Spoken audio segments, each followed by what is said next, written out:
دجال پاکستان کے ایک جزیرے میں، دجال ان پاکستان۔ السلام علیکم، سیرت وائس چینل میں خوش آمدید۔ آج کی اس ویڈیو میں ہم آپ کو احادیث نبوی صلی اللہ علیہ وآلہ وسلم میں سے ایک حیران کن اور ایک اہم ترین واقعہ بیان کرنے جا رہے ہیں، جو کہ خود رسول اللہ صلی اللہ علیہ وآلہ وسلم کے سامنے بیان کیا گیا تھا۔ بسم اللہ الرحمن الرحیم۔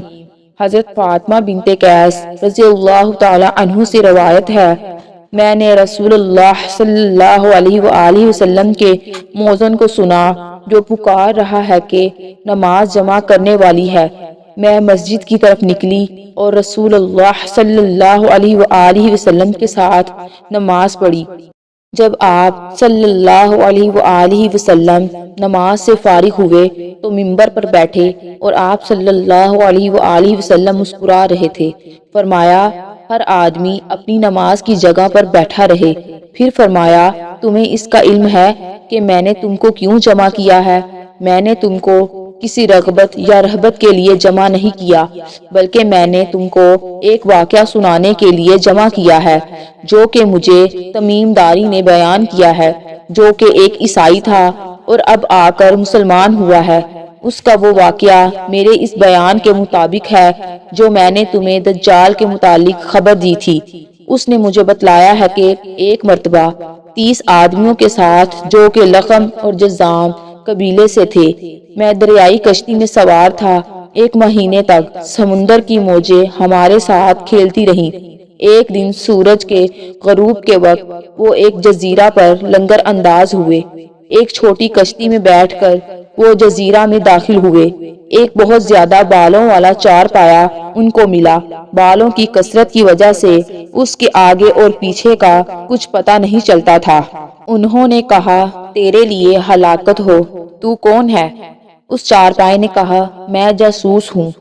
دیر میں ایک شخص ہے، اس کے پاس چلو، وہ تمہاری خبروں کے سننے کا بہت شوق رکھتا ہے۔ جب اس نے آدمی کا نام لیا، ہم ڈر گئے، کہیں یہ شیطان نہ ہو۔ ہم جلد از جلد چلے اور دیر میں داخل ہو گئے۔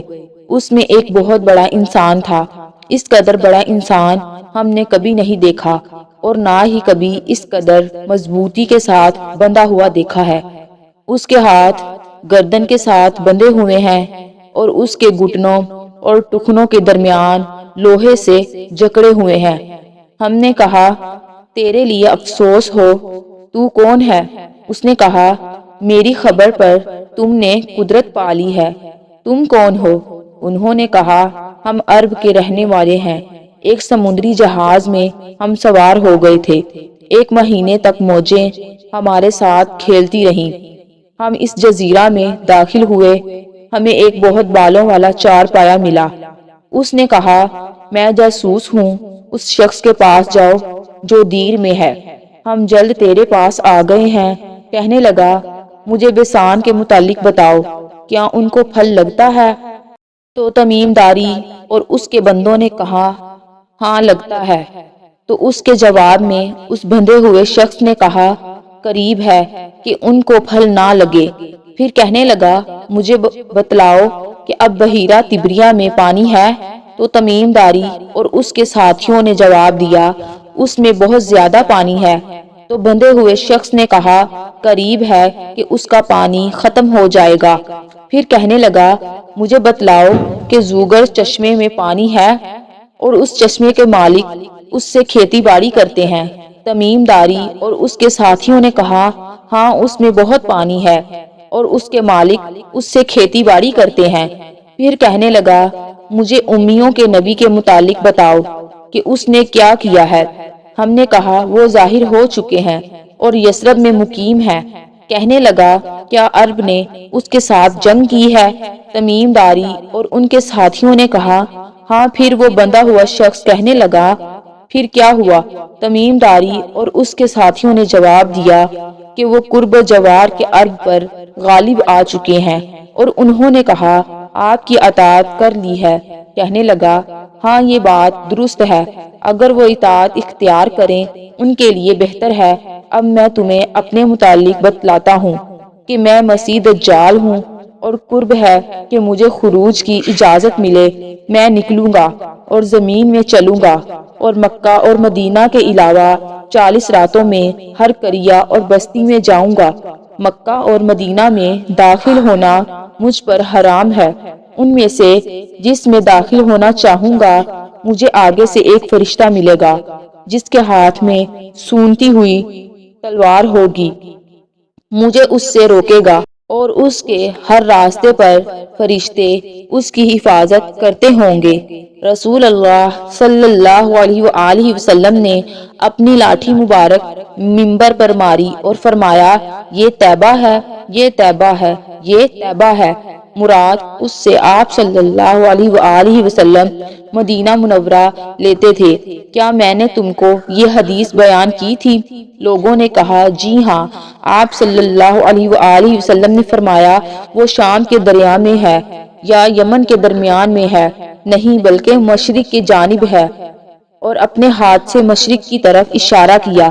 روایت کیا اس کو مسلم نے مشکوٰۃ شریف جلد نمبر 3 حدیث مبارکہ نمبر 5246۔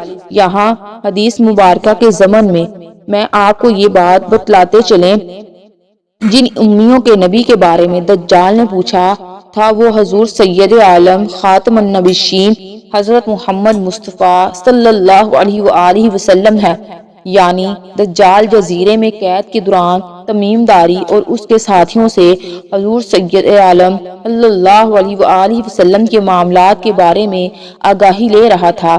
اب ہم اسی حدیث مبارکہ کی روشنی میں رہنمائی لیتے ہوئے اس جزیرہ کے بارے میں آپ کو بتائیں گے کہ جہاں دجال قید تھا اور جہاں حضور سید عالم صلی اللہ علیہ وآلہ وسلم نے اپنی انگشت مبارکہ سے اشارہ کر کے فرمایا تھا کہ وہ یعنی دجال مشرق میں ہے۔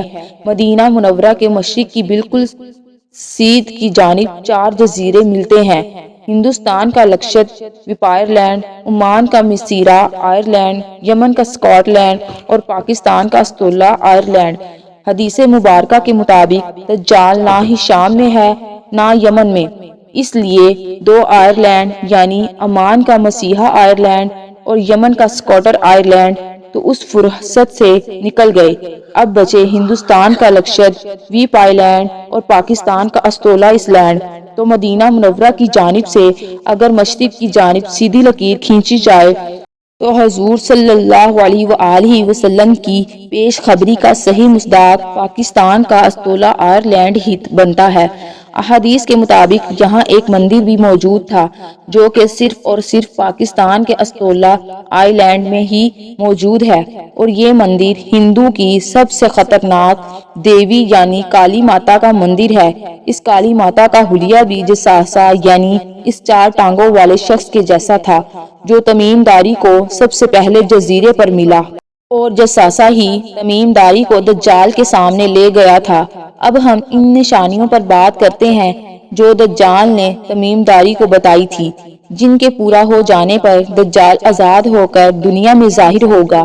سب سے پہلے بیسان کی کھجوروں کے باغات پر آپ کو آگاہ کرتے ہیں۔ بیسان کا علاقہ پہلے فلسطین میں شامل تھا اور حضرت عمر رضی اللہ تعالی عنہ کے دور میں اسے عمرو بن عاص رضی اللہ تعالی عنہ نے فتح کیا۔ یہ علاقہ 1948 تک اردن کا حصہ تھا، جس پر کہ اب اسرائیل کا قبضہ ہے۔ بیسان کا کچھ علاقہ اب بھی اردن کے پاس ہے، لیکن اس علاقے پر کھجوروں کے باغ اب خشک ہو چکے ہیں، جیسا کہ دجال نے کہا تھا۔ دجال کا دوسرا سوال یہ تھا کہ بحیرہ طبریہ کا پانی خشک ہو چکا ہے یا نہیں۔ یہ جھیل اس وقت اسرائیل میں موجود ہے اور اس جھیل کی لمبائی تقریباً 23 کلومیٹر ہے، اور یہ یہودیوں کے لیے میٹھے پانی کا ایک بہت بڑا سورس ہے، جو کہ اردن کی گولان کی پہاڑیوں کے سب سے بڑے پہاڑ جبل الشیخ سے آتا ہے۔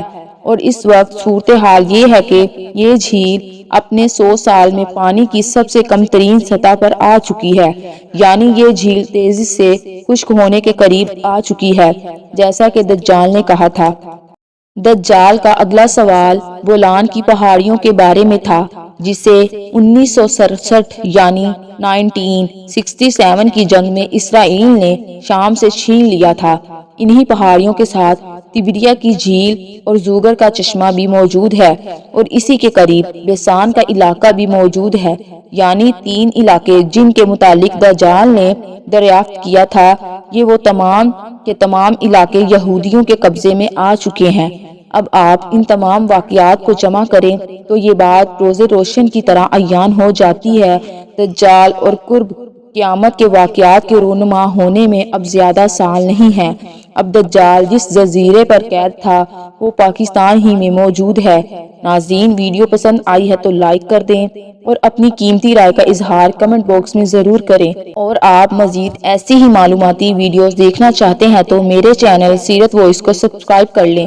ملتے ہیں نیکسٹ ویڈیو میں، تب تک کے لیے اللہ حافظ، دعاؤں میں یاد رکھیے گا۔ شکریہ، جزاک اللہ خیرا کثیرا۔ اللہ ہم سب کا حامی و ناصر ہو، آمین ثم آمین۔